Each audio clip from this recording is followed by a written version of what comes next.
Hello guys, Andrew here. Welcome back to Drew Tutorial. And in this video, I'm going to show you how to add a sticky note in your Miro design. So I have a design right here that I was working on in a previous tutorial.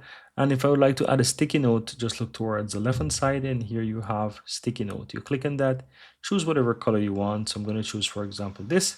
And as you can see, I can just click and the sticky note is there. So once I'm ready, I can always go ahead and even change the color and then even start to type in it. So here you can write whatever it is, you click on it and you start making your text. So you can go ahead and you can change the font size, whatever it is. You can even make this size of the sticky note larger or smaller. It's really up to you. If it's too small, go ahead and just resize it manually yourself so that you have it. And so once you're ready to write, you want to ensure that the text size is, let's say, as you can see, I have it like that, and the more I type, the more it gets smaller. So you can just basically write whatever you want and the size is going to be adjusting based on the amount of text that you put there.